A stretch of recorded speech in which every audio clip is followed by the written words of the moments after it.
What a sexy episode to have a guest. The sexiest episode. It is The sexiest guest? The sexiest guest. Peter Murphy joins us today, comedian extraordinaire. He's the host of Funniest People Pod, Funniest People You've Never Heard of podcast. It's available wherever you podcast. And also, he's a man on the street for Goal.com. I don't know if you'd say a man on the street or like a man outside of the stadium. I don't know. A correspondent? A correspondent. He's a soccer correspondent. Yeah, good. You can follow him on Instagram, Peter_Murphy. And that's the best way to check out some of the shows he's doing coming up at Flappers in Burbank and in at the Hollywood Improv. Yeah, the man works, and you're going to enjoy this episode.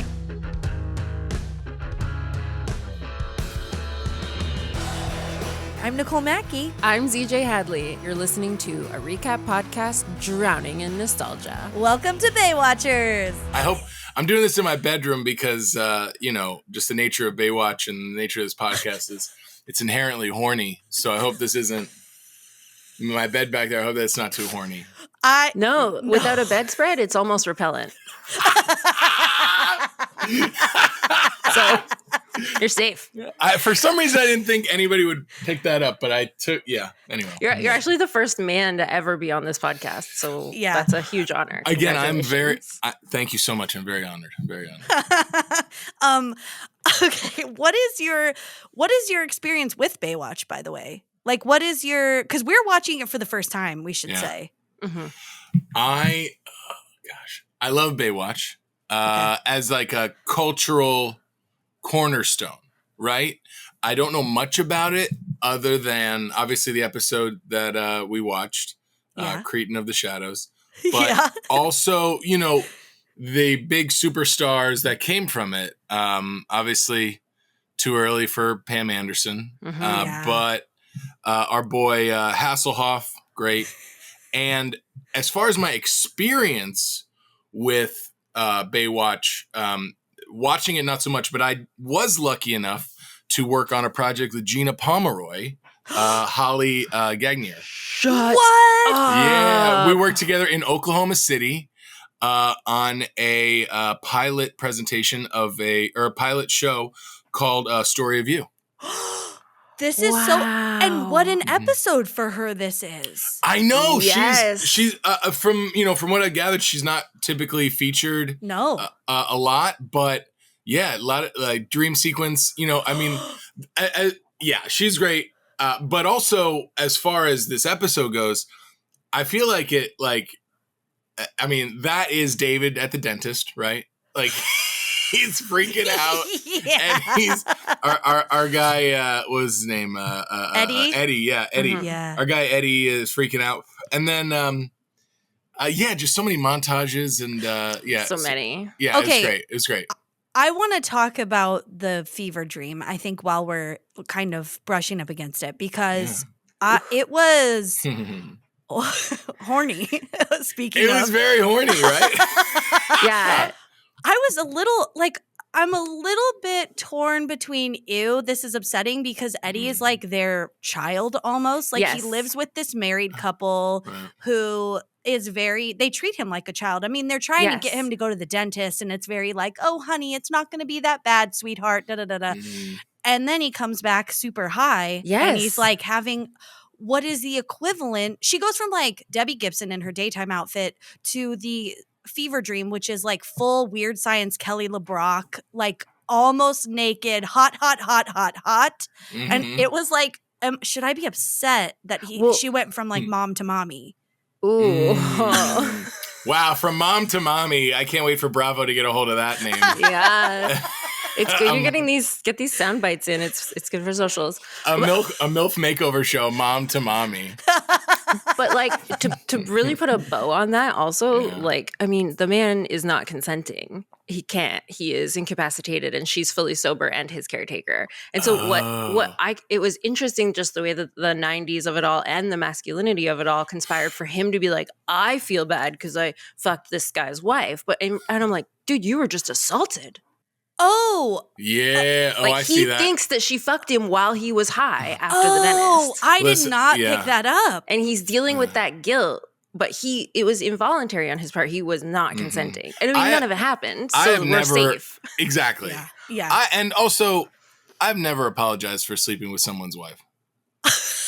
No. Nor should you. You can't. You made a choice. Live with it. Yeah, you don't exactly. You don't need to rub people's faces in it with your apologies. You made your bed with no sheets, no covers. Now sleep in it. Actually, that does look a lot like Eddie's bed. He has that mattress on the floor with a sheet on it. How old is Eddie supposed to be here? That's a great question. It's always a guessing game. Yeah, I think like 18. No, Sure. I thought like 22. Oh, okay. Really? This is a constant question on this show because the other question I have, I'm going to bounce over to Erica Elianak's storyline. She's Shawnee, the blonde lifeguard, who's like kind of being harassed by the...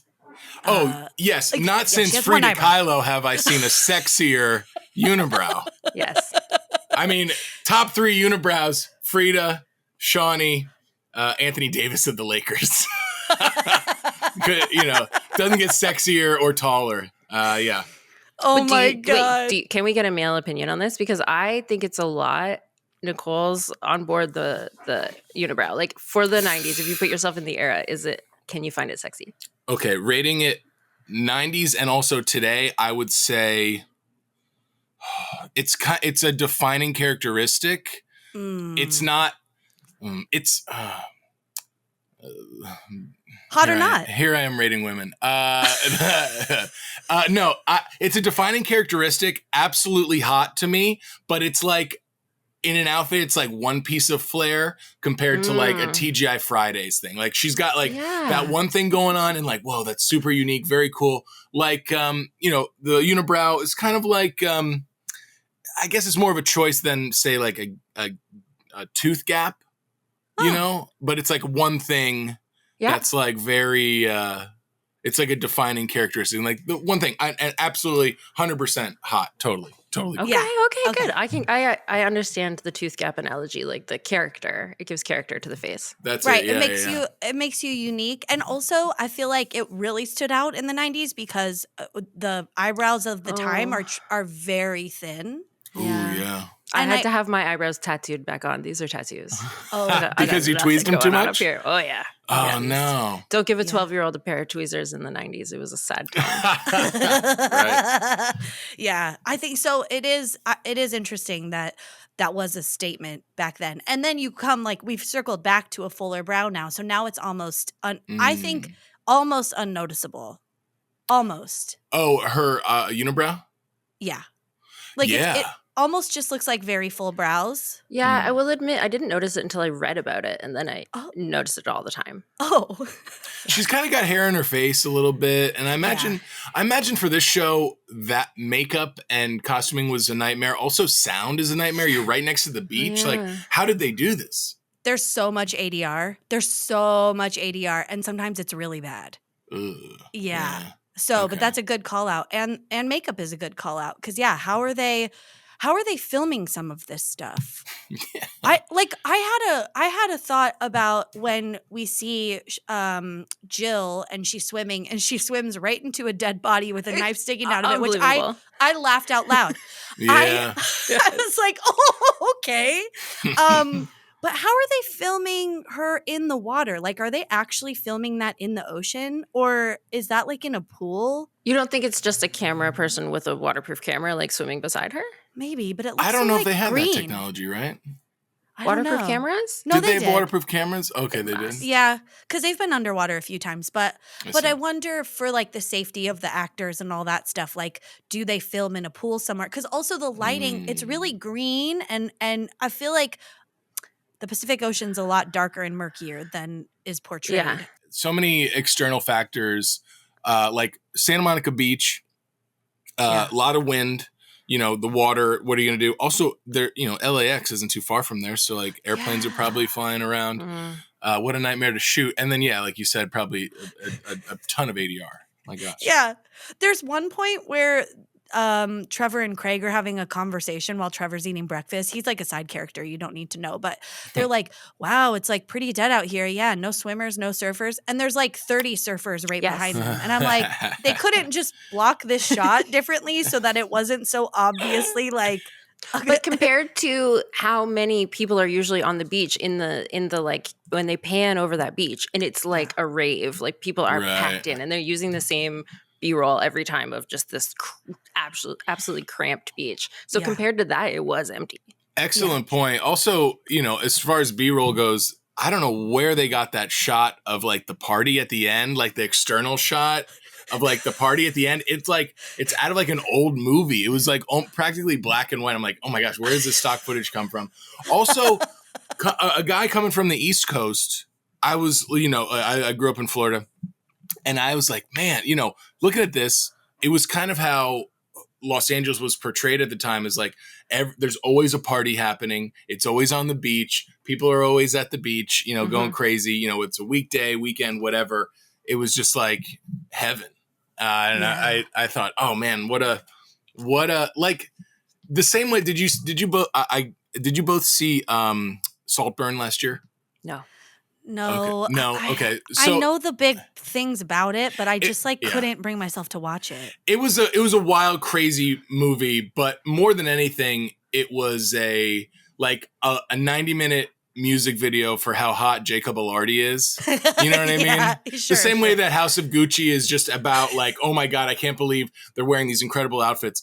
This is like, this show, by and large, except for the murder, is all about, how great Los Angeles is and the beaches. And it's like it's doing all the tourism heavy lifting, Yeah, that's a good point. It is like so much of the B-roll is just the California coast, and it just really makes LA look glamorous and makes lifeguarding in particular look glamorous. Which it might be because, okay, so let me take a small detour if you'll entertain me. I got really, again, this is the second episode where they've been told they have to work 24-hour lifeguarding shifts. And I need to know if this is real because it's obviously not real, right? And then on this one, they say you have to do 24-hour doubled shifts. And I'm like, is that 48 hours or does he mean in buddies? Like what?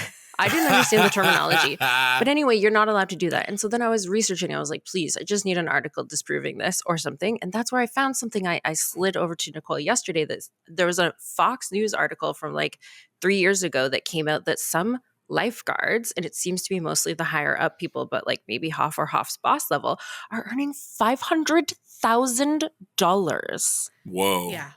Like we've been making fun of them and roasting them this whole time. Like, how do they afford these beachfront properties? And apparently that's a weirdly realistic part of this show. That's how. But it seems like I bet Hoff, I don't understand how inflation works, but like a today's salary of like $150K for Hoff seems perfectly reasonable. Yeah. I mean, wow, that's fascinating. I guess you kind of want certain people who are in charge of saving lives to be financially stable. But EMTs aren't. Like ambulance drivers make like $20 an hour or something. Oh God.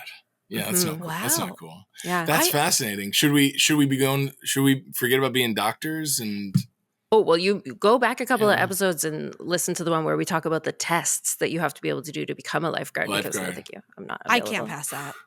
Also the stakes, Yeah. No, the stakes of it. I don't want to be responsible for anyone's lives. I also can't swim. Oh, yeah. Well. Yeah. I think the 24-hour double thing is just a buddies thing, right? Because then he pairs the two together. Yeah, he pairs them up, Yeah, it was just like a plot. It was just servicing the plot. Yeah. I also want to call out, because I made a note of this, that we got to see Hoff's. So Hoff famously has a leg double. I don't know if you clocked his like very thin legs. No, because he's wearing pants in this episode. He's not on the beach. So I was on leg alert. He's wearing pants the whole time. Leg alert. He has an actual leg double who was featured in this episode in a speaking role. He plays the character Newmie, and when Hoff is saying y'all have to work 24-hour shifts, his leg double goes, "What about weapons?" Oh my God! Oh, that's his leg double. That's Hoff's legs. That's Hoff's legs. Yeah, talking. Yeah. So we got to see him in action. So far, we've seen him in B-roll. We've seen him kind of on the outskirts of important scenes where there's like a large gathering, but he hasn't had a speaking role until this episode. So that was very exciting for me. Wow, that is fascinating. I mean, a couple of things. That's how you justify having a leg double. It's like, well, this guy's a part of the crew too. You know what I mean? No, it's justified. It's like doing a feature film and then casting the writer as a background extra just so you can justify them being on set, whatever. That is hysterical. I need to rewatch it just to see his legs. Wait, did we get any shots of his legs in this one? Of Hoff's or of the leg double? Of the leg double. Well, you never see the leg double's legs because you'd know they're Hoff's legs. Right. But did we see the leg double as Hoff? No, I didn't see anybody's legs. Not legs. in this one. Hoff's wearing pants and he doesn't have he doesn't have significant screen time in this episode. Yeah, it feels like he's there when you need him, and he's a bit of an aloof sort of leader, you know? I think part of the reason that's happening is because this is a serial killer and Hoff is a lifeguard. So he doesn't really need to be super involved. Right. Yeah, exactly. It's like, hey, I'm going to listen to everybody, but, I'm going to get a little quick joke in here. I'll mention this as far as body part doubles. I was doing a Samsung commercial a number of years back. And it was one of those like commercials where it happens like kind of like in a void, like white background. I'm so happy, my Samsung Galaxy Plus, this and that. And there was me and a cast of like maybe 7 other actors. And I was the only actor who was forced to have a hand double. So I don't know I've got all 10 digits. I've got all 10 hands here. If you're doing a commercial all 10 audition. fingers. Yes, ladies, he's got a bed frame and all 10 fingers. All 10 fingers. Hey. But it was fascinating because I tried not to think about it too much, but it's haunted me since that I might have the ugliest hands in Hollywood. But also this guy, when he came in, his hand double is a guy. And because, he came in with gloves on like a surgeon. Yeah, of course. Stop. But they were silk gloves. Of course. And he walked in the room like this. Yeah. Like almost like a vampire. Yeah. He was like gliding and he kept his hands like this. And I don't know why I didn't really get a chance to speak to him, but he kept his hands mostly like this and gloved. And he had a PA set up a bottle of water with a straw in it that he would just... Oh my God, this is such a stereotype of a hand model. Yes, and it's it is. accurate. That's how they portrayed them on Zoolander, right? Isn't that the guy with like the glasses? Oh, that Duchovny, right? David Duchovny. Yes. I literally couldn't believe it, and it felt like an Eddie Kramer fever dream. I was like, did I really see this crazy hand model do all the hand model stuff? That's amazing. But can I give you a reframe on that that's going to help your self-confidence? Because I'm a real pro at these. So I would say that it's not that you have the ugliest hands in Hollywood, but it's that your acting was so good. You were worth hiring an entire second person to make up for your hands. Oh. So like there wasn't an actor who was just as good as you, but with less ugly hands. You were so good. You were worth that double casting. Oof, that's, yeah. That's going to help me sleep in my very rigid, uncovered bed later tonight. Just crack that sheet open and yeah, exactly. Oh my God, yeah. Oh, that's amazing. He has leg double. That's why. Yeah. But good for the leg double. Getting some speaking roles. Speaking lines. Good for him. Yeah. Well, let's talk about. Let's go back to the Eddie's plot, I suppose, because that for me is the main. That's like the main storyline is Eddie's. Maybe it's the hotel murders, but I did not follow that. I did not follow the. It was okay. Can we talk about the hotel murders just for a second? Yeah, though? yeah. Because let's get that over with, I guess. This episode starts hot, and I was so happy that we were having a good guest episode because this really showcased that like they've got 44 minutes and they're gonna pack a beginning, middle, and end into that bad boy. And they start, but then I had a absolute moment of panic. I don't know if either of you clocked this, but the very opening scene of this episode is a guy taking black makeup and putting it right on his face, and I was like, "Did we invite a guest?" to the blackface episode of Baywatch? Oh my God, is that what is about to unfold? I thought that too. I was not I was excited. like, oh no. My first thought was, oh no. And then I noticed it was like more of a clown or something. Like I was like, okay, what is this? Yeah. And then I was just grateful that they first of all, that it wasn't what I had thought it was. And also that they had set the tone in the first 30 seconds for the episode, which is like abandoned JCPenney's Is Spirit Halloween. Yes. Featuring the tall guy from the band Linkin Park. Yes. Because isn't there a guy that does makeup in the band Linkin Park with I don't the know, big but I was contacts? willing to go with you. I'm picturing Slender Man just standing behind the members of Linkin Park. I was picturing the lead singer of the band Ghost, and he does his makeup exactly like that. Really? Yeah. Okay. But also, I think there's a Linkin Park dude who paints his face or had painted his face. And he has the big contacts that are like just fully black. Yeah. Yeah. It's basically just a really severe contour. Yeah, it is. I like that they called it, he looked like a dead guy. When Eddie's like he's like, he looked like a dead guy. Yeah. He was dressed as a dead guy. He has a skeleton face. Like that's, I guess. He's wearing makeup. Just say he's wearing Halloween makeup, Eddie. Yeah. He doesn't look like a dead guy. He looks like a costume. Not even makeup, like face paint. Right. He was very focused. Mm-hmm. The killer was very focused because he didn't kill Eddie when he could have. No. You know? Like, he just punches him, knocks him out. He's like, I'm on a mission to kill these people directly. No, I'm going to lead the cops right to me, Yeah.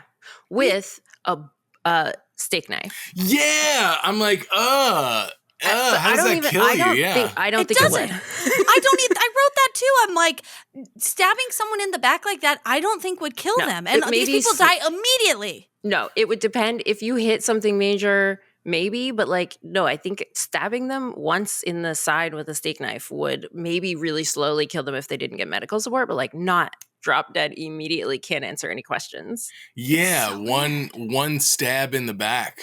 Yeah.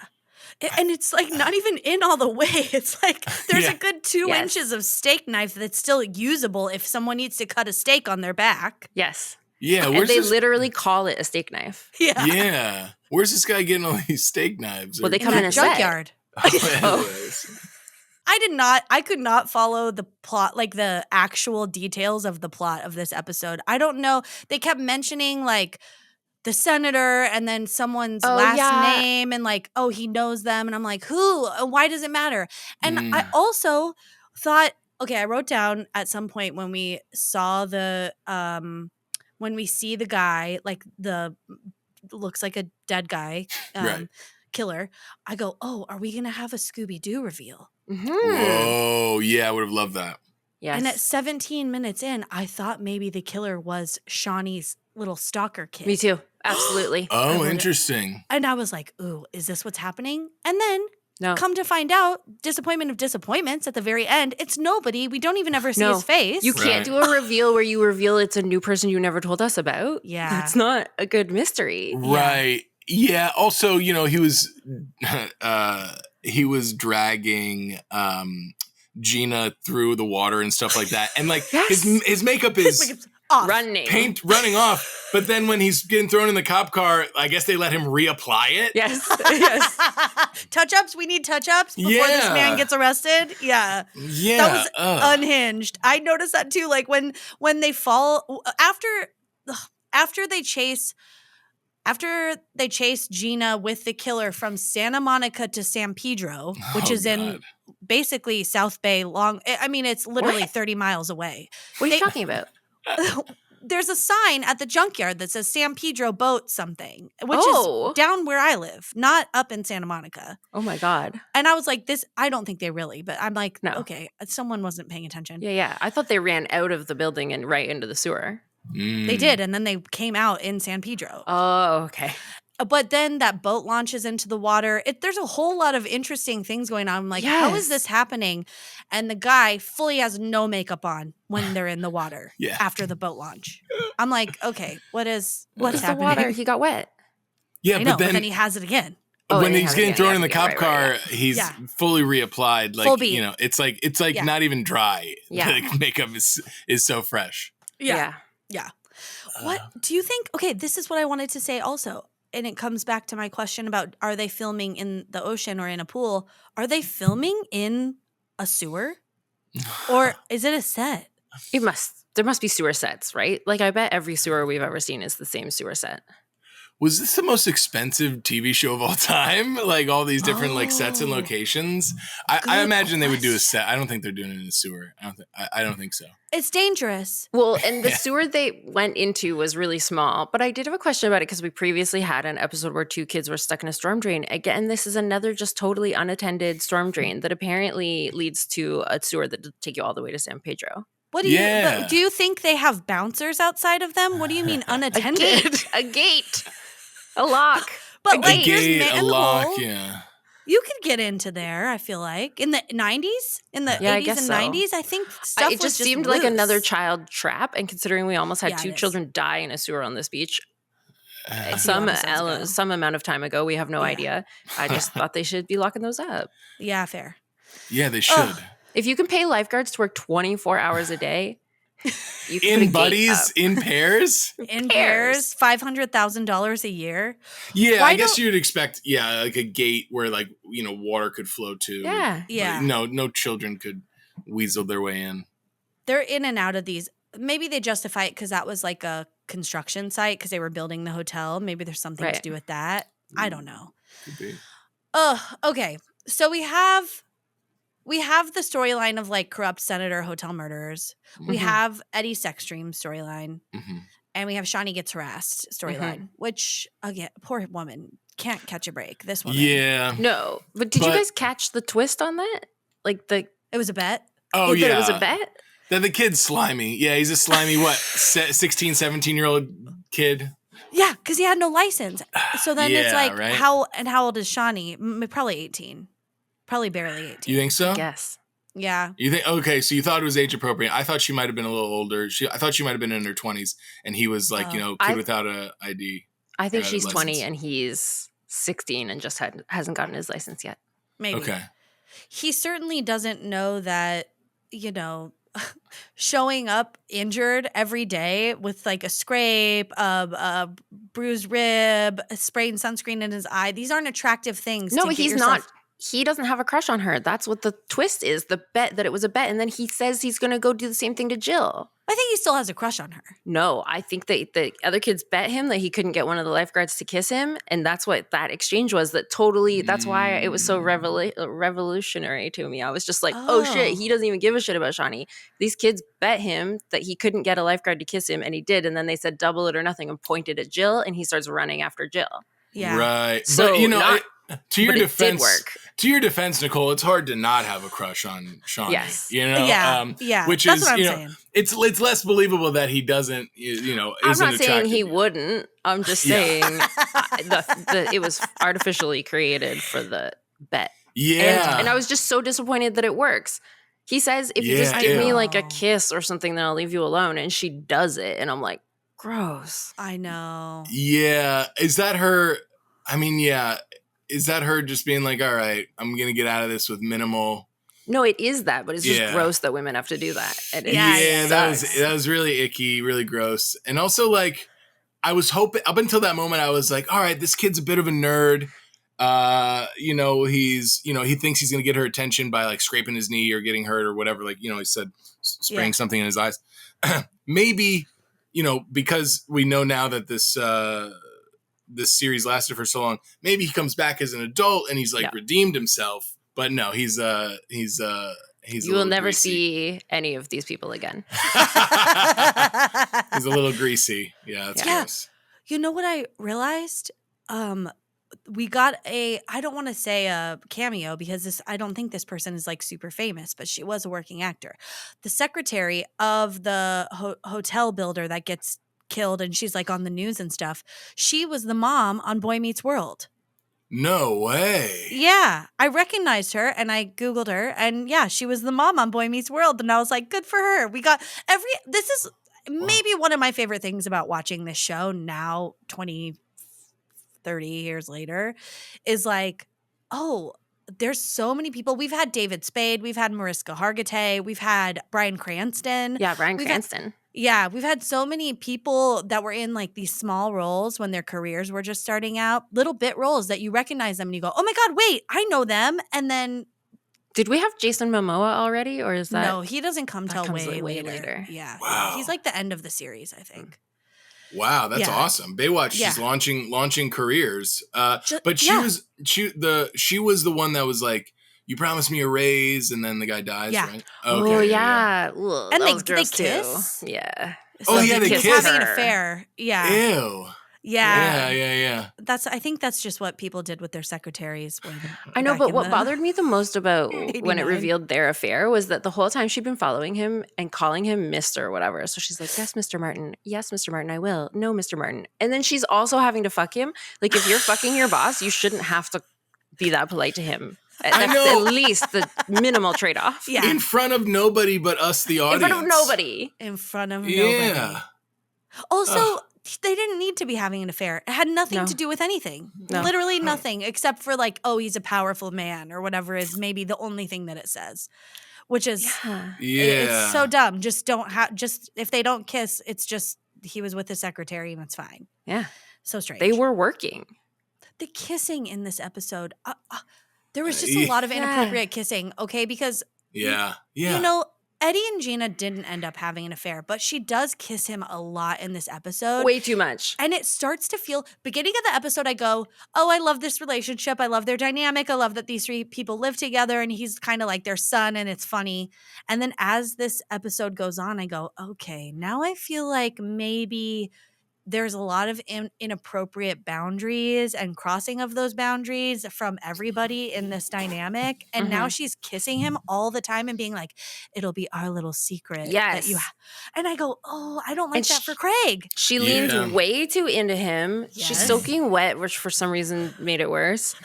and she's like kissing him like on his cheek, but near his mouth right after he revealed that he had a sex dream about her. Like, that's unnecessary. I mean, this was the biggest show on not at this time. I think the episodes that we're watching right now, it wasn't the phenomenon that it I mean, it gets canceled at the end of this season. Right. Oh, wow. Do you think, we mentioned this briefly, but there were so many kind of like montages or like daydreams, not just like the Eddie and mom thing. I mean like or Eddie and Gina thing or whatever.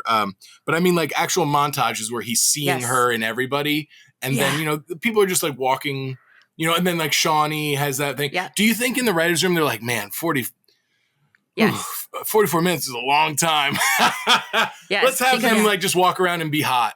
But there's legitimately, there are, and this isn't an exaggeration, there are 2 montages per episode. There's at least one, but there is very often 2 extremely long montages. And once we had a 4-minute montage immediately after the title screen.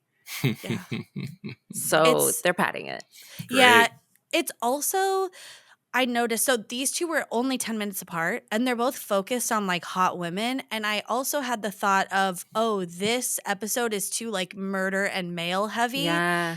They need to showcase the hot babes that they're paying to show up on this set. And so let's get some hot babes in here. And I feel like, but this is the balance this show brings. We did recently have a very Speedo heavy episode.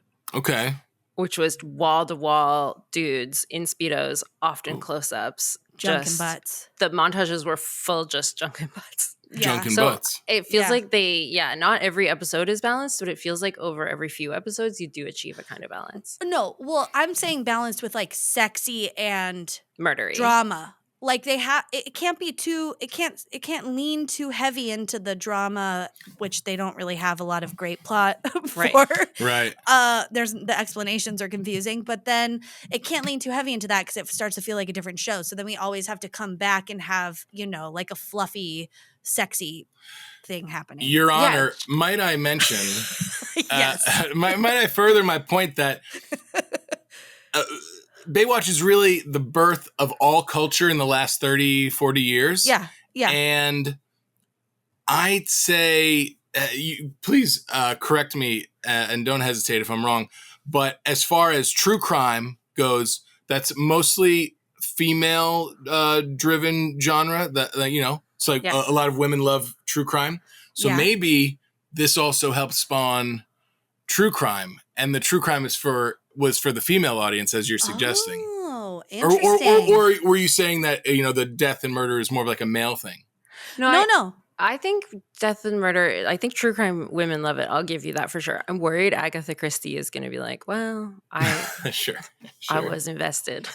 I mean, I guess it's not true crime. I'd been there. Yeah. But to the masses. But for the masses. That's right. I wish people would get a hold of Agatha Christie. They're going to love it. Not as accessible, but she's out there. And as prevalent and accessible as Baywatch is, so is Agatha Christie, I think. Yeah. Sure. Yeah. I mean, Agatha Christie, I wouldn't say is a pop culture phenomenon in the way all the movies, all the crime movies and stuff, all the detective things are all based on things she wrote. So I feel like she actually is. Well, she inspired a lot, I guess, and so did Baywatch. Baywatch itself was its own behemoth that almost everybody in the world was watching in the mid-90s, which is insane.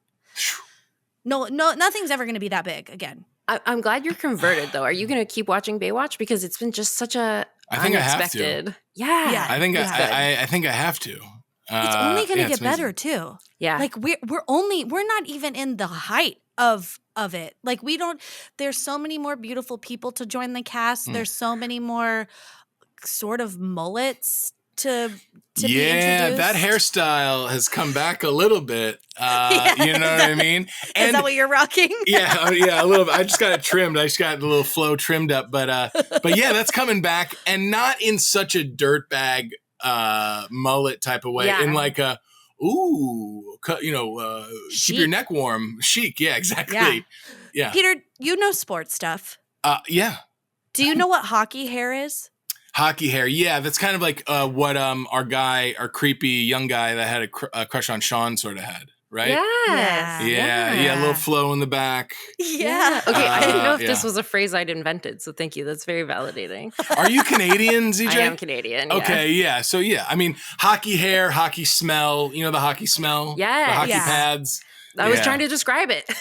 Hard to describe. I know the smell. No, I know the smell okay. because I grew up where there was a ice skating rink, and it was a training center for a lot of Olympians. And so they had like little hockey leagues and stuff, and it's a very pungent. It's a pungent smell. Mildewy smell. Yeah, it's like it's dangerous.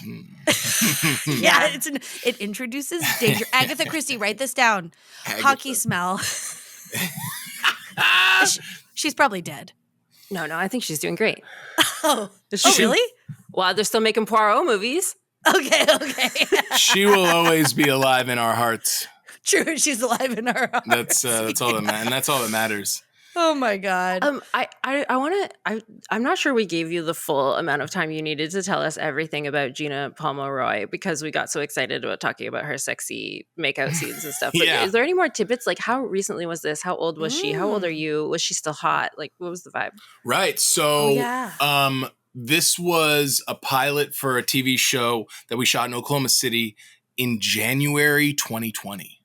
Oh. Yeah, how crazy. Crazy. Right? So, that didn't go anywhere really, except a couple, festivals. It's called Story of You.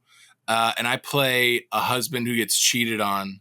But Holly plays essentially like a mother to my wife, I think. And it's really interesting dynamic. Off screen, Holly, super cool. Like she runs, I think an acting school in West Hollywood that she's a part of. And she's just like a wealth of knowledge and very, very cool. We didn't share any time on screen, but we were all, because most of the cast was from Los Angeles, we were all kind of like, in the same, set of homes or whatever, Airbnbs or whatever. So we would all kind of hang out at night, and she was just very cool. Obviously, so much has happened, in the world since January 2020. Yeah. You guys didn't keep up your friendship? We did. Yeah, no, we did not. But imagine if you got locked down with her. That would be very cool. Yeah, that's a fever dream that I have had. I don't need anesthesia for that. but very talented, very cool, and very kind. And ignorantly, I wasn't familiar with her work on Baywatch, so I couldn't nerd out as much as I did when I was like, "Oh my God, is that her?" When we were watching this episode. But that's so fun. What a so fun. crazy. Yeah, like what a fun. I'm just so glad you saw this episode and you've worked with her or like adjacent to her, because this was such a good episode for her. Also, I Googled her because I just thought in this episode, she is such a gorgeous woman. And I was like, oh, I wonder what she's up to. Is she still working? Like, what's her thing? She's still absolutely gorgeous. Oh my God. Yes, absolutely gorgeous. Also, okay, two things. One, I felt like this was like, there are some episodes of television where you want to feature a character, but I feel like it's an audition for other roles. And it's like, it's like, okay, this is this character who, we've already admitted is a bit minor to the series, being, what is it? Parker Stevenson, Craig's wife. Craig's wife. Yeah. But it's like, all right, well, we're going to treat her like a main character, and then this will be like your audition reel for other opportunities. Now, I don't know what that led to necessarily, but one story that she did tell me that was fascinating was God, I forget what year this was. She may have even been married to him, but she said her and Alec Baldwin dated for 5 years, lived in the same home, and never saw each other. Whoa. And she was a soap actor. She was on One Life to Live, Days of Our Lives. She was on General Hospital. She was doing she was working. She was working. Yeah, good for her. She was working. Yeah, those soaps are no joke. Have you ever done a soap, Peter? I haven't. I would love to, but I heard that's like something like 30 pages in a day or something like that. I don't know how they do it. They have to learn that dialogue so quickly. You have to have like a special brain for that, I feel like. Yeah. I think so. Not mine. Right. Yeah. No, I need a different brain and a different liver. I don't know what's wrong with me. Different body entirely. Maybe different hands. Different hands. Yeah, these are not soap hands. These hands could use some soap, but they are not soap opera hands. Those are not Days of Our Lives hands. I'm sorry to say. Yeah, good. Can't wait for me and Nicole to sign up for that acting class. Oh my gosh, you absolutely should. Episode. I think it might be like West Side Playhouse or something like that. Some type of name like that. Something. Oh. I can't wait. She's on Instagram. She promotes it all the time. I do want to call out. This was. I just want to give a timestamp to any of our Garner Ellerby thigh fans. 5 minutes and 14 seconds in, we get like hot thighs. That's just something to call out for everyone. Beautiful. And I also want to call out how fun every time Garner Ellerby and Hoff, and also sometimes Craig, were together, there was good jokes. Yes. I was having a lot of fun in this episode, especially with Hoff. Also, Hoff in the shower scene with Eddie with that like friend of a friend conversation, and he just goes, I don't know what you're talking about. Like leaves. I was like, this is so delightful. Go Hoff. I love him so much. Yeah, I thought he was like perfectly used in this. Like just a little seasoning here and there. Like you said, there's a real crime happening, so he doesn't need to get his hands dirty. But he's there, and none of it felt shoehorned. None of the scenes really felt like, we need more Hoff in this, Yeah. But this I know there were 3 murders in one episode, but we just had a murder. So like they've had to deal with 4 murders in the span of some small amount of time. Although I would note that for some reason Trevor was back working at the club after he had already become a Baywatch lifeguard recently. So I think that I really truly think that recently we watched an episode that they put in a different order than originally intended. Oh. This is my conspiracy theory going on right now, because now Trevor's back at the club, unless he's doing both, I suppose. But still, the time jumps are confusing. Yeah. But they've had a lot of murders for a beach. Yeah. Yeah. And truly, when Jill swims into the dead body, I felt real bad because she just suffered a lot of trauma recently when she lost her first drowning victim. Yeah. Which turned out to be a murder. Right. But that was so funny. Which she solved. Into it. Yeah. Yeah. You'd think she'd be a little more aware as a lifeguard. What are we paying these people for? I also thought this is just an observation of this episode.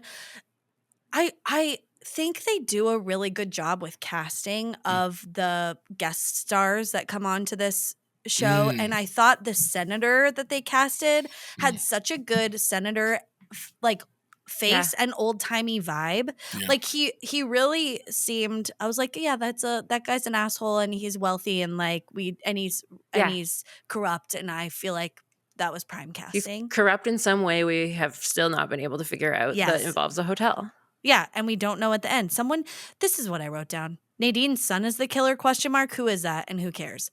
We don't this episode for me. I don't know about you guys, but I could not follow Craig's kind of brain on this episode of where he's trying to connect the dots, and he worked for the other guy that ran for Senate, and I'm just like, okay, but how can it be made more simple so that I can not feel this dumb? Yeah, I felt that. And I also felt that way about the Sean, creepy, greasy 16-year-old dude. Is like there was a lot of time spent having fun with the situation and not a lot of time spent on the conclusion.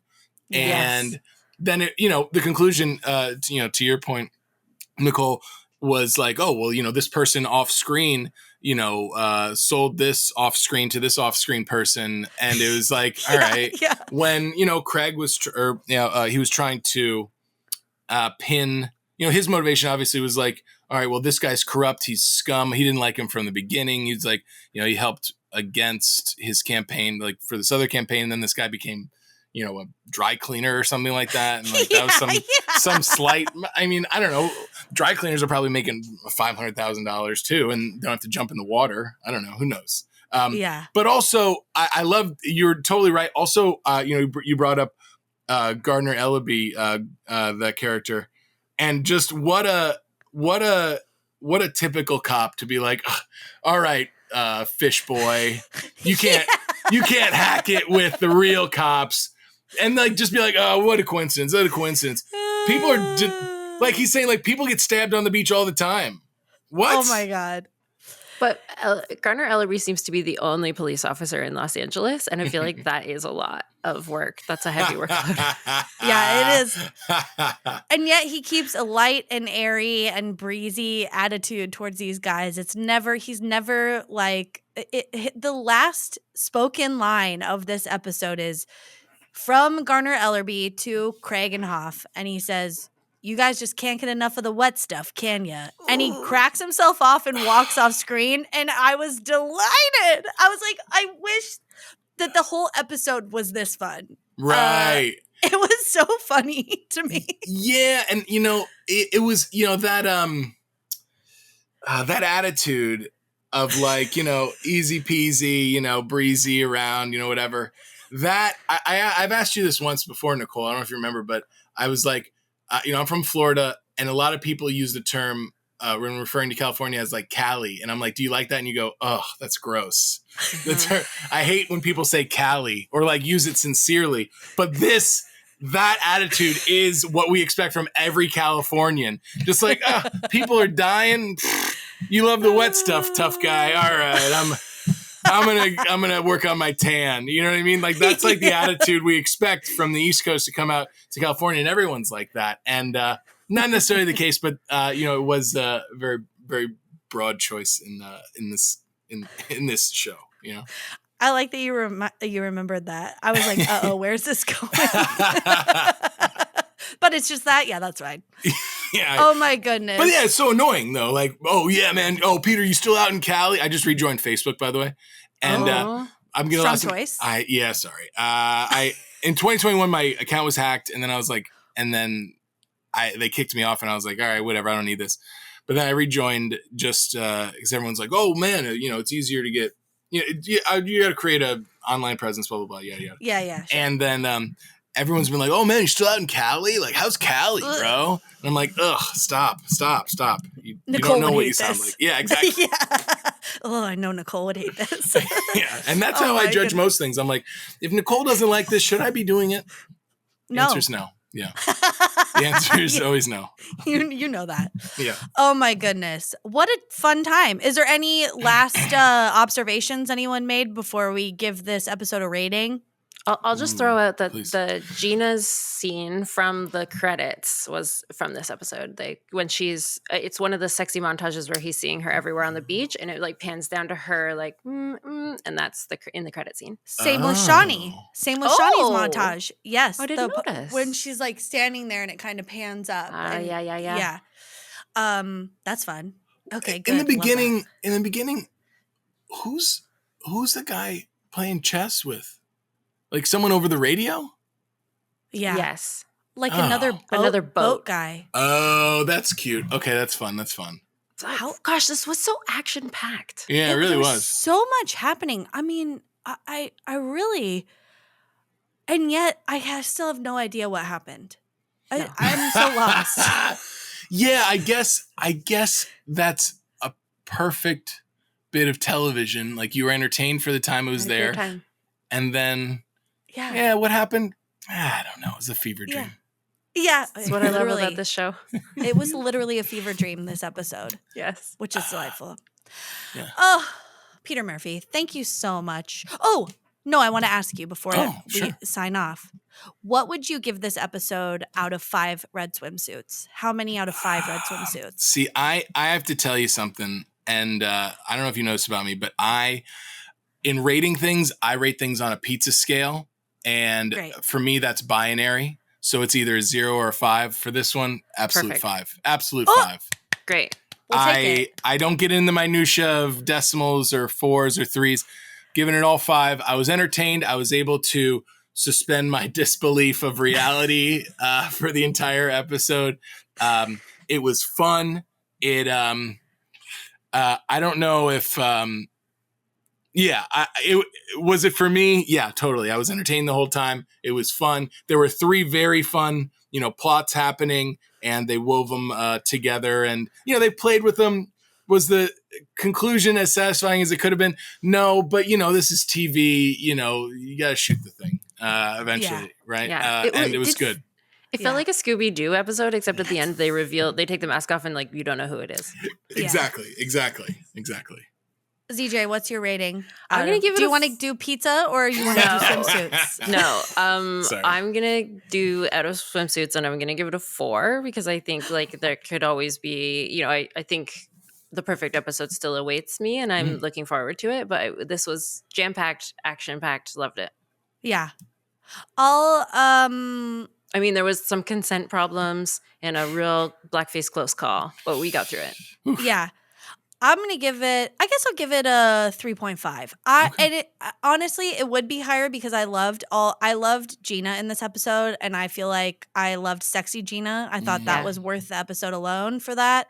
Kelly LeBrock reference of the time. But it just was too confusing for me and I couldn't follow it. And I didn't like that. So yeah, fair enough.